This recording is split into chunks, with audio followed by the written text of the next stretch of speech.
গতকাল ছিল আমার নতুন টিউশনির প্রথম দিন, কিন্তু বড় ভাই সাবধান করে দিয়েছে ছাত্র নাকি অনেক টাউটবাজ, আমি যেন সেইভাবে পড়াই।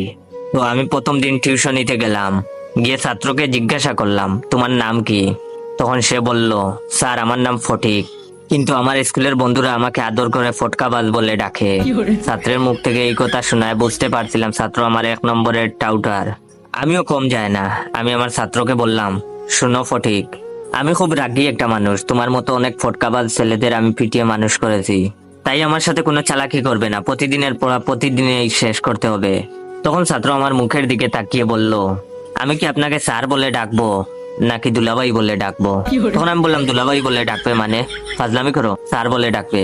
তখন সে বললো, আসলে 2 দিন পর তো আপনি আমার দুলাভাই হবেন, তাই আগে থেকে ডাকার অভ্যাস করে নিচ্ছি। তখন আমি বললাম, দুলাভাই হবো মানে? তখন সে বললো, স্যার আমার 3 বোন, 2 বোনের বিয়ে হয়ে গেছে, কিভাবে হয়েছে জানেন? তখন আমি বললাম, কিভাবে? তখন সে বলল, স্যার আমাদের পরিবারের আর্থিক অবস্থা তেমন ভালো না, তাছাড়া বর্তমানে মেয়ে বিয়ে দেওয়া অনেক টাকার ব্যাপার। আমার আব্বু আম্মু খুব চালাক, তারা চালাকি করে ভার্সিটি পড়ুয়া ভালো একটা ছেলেকে আমাকে পড়ানোর জন্য নির্বাচিত করে। তারপর ওই স্যার যখন আমায় পড়াতে আসে তখন তাকে আমার আব্বু আম্মু খুব আদর যত্ন করে। পড়ানোর সময় আমার আপু খুব সুন্দর করে সেজে স্যারের সামনে গুড়গুড় করে। তো একদিন আমাকে শিখিয়ে দেওয়া হয় আমি যেন পড়ার সময় মিথ্যা কথা বলে ওয়াশরুমে চলে যাই, আর আমিও তাই করি। তখন আপু স্যারের রুমে এসে দরজা বন্ধ করে দেয়, আর একটু পরেই আম্মু আব্বু দরজা ধাক্কাধাক্কি করতে থাকে। তখন আপুটা কান্না ভেজা চোখে দরজা খুলে।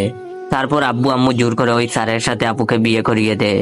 তখন স্যারের কিছুই করার থাকে না, কারণ আব্বু আম্মু স্যারকে খুব ভয় দেখায় আর বলে বিয়ে না করলে এলাকার লোকদের জানাবে। তখন স্যার নিরুপায় হয়ে কাঁদতে কাঁদতে আপুকে বিয়ে করে। এতে টাকাও খরচ হলো না, আর ভালো ছেলের সাথেও বিয়ে দেওয়া হলো। 2 জনের বিয়ে এভাবেই হয়েছে, আর 3 নম্বর বোনের বিয়ের জন্য আব্বু আম্মু আপনাকে নির্বাচিত করেছে। ছাত্রের মুখ থেকে এইসব কথা শোনার পর আমার অবস্থা খুব খারাপ হয়ে যায়। আমি উঠে দাঁড়ানোর শক্তি পর্যন্ত হারিয়ে ফেলি, হাত পা আমার থরথর করে কাঁপতে থাকে। তখন ছাত্র আমার কানের কাছে ফিসফিস করে বলল, স্যার একটু পর আপু আসবে চা দেবার নাম করে আপনাকে দেখতে। আমি তখন কথা বলার শক্তি পর্যন্ত হারিয়ে ফেলেছি। ঠিক তখনই দেখলাম কালো একটা মেয়ে মুখে সাদা পাউডার মেখেছে, টুটে লাল লিপস্টিক, লাল টিপ, একদম অদ্ভুত খারাপ দেখতে, হাতে চায়ের কাপ নিয়ে আমার কাছে আসছে। ছাত্র তখন আমার আবার ফিসফিস করে বলল, স্যার আমার আপু, তার সাথেই আপনাকে আব্বু আম্মু জোর করে বিয়ে দিবে। জানি না আমার তখন কি হয়েছিল, শরীরের সমস্ত শক্তি নিয়ে জুড়ে একটা চিৎকার দিয়ে জ্ঞান হারালাম। যখন জ্ঞান ফিরলো তখন দেখি ছাত্রের মা আমার মাথায় পানি ঢালছে, আর ছাত্রের বাবা আমার হাত পা মালিশ করছে। আমি তখন সোজা ছাত্রের মায়ের পায়ে ধরে কাঁদতে কাঁদতে বললাম, আন্টি আমায় মাফ করে দিন, আমি বিয়ে করতে পারবো না, আমি খুব গরিব, আমাকে নিয়ে আমার বাবা মার অনেক স্বপ্ন, তাছাড়া আমার গার্লফ্রেন্ডও আছে, ও যদি জানে আমি বিয়ে করেছি তাহলে আমায় মেরে ফেলবে। বাই দ্য ওয়ে এইটা মিথ্যা ডায়লগ ছিল। তখন তিনি বললেন, আরে বাবা তুমি আমার পা ছাড়ো, আর বিয়ে করবা না মানে কি? তখন আমি বললাম, আমি আপনার মেয়েকে বিয়ে করতে পারবো না। ছাত্রের মা আমার কথা শুনে একদম চমকে গেলেন। তারপর আমাকে সোফায় বসিয়ে বললেন, আমার মেয়ে মানে? আমার তো কোনো মেয়েই নেই, আমার তো একটা মাত্র ছেলে।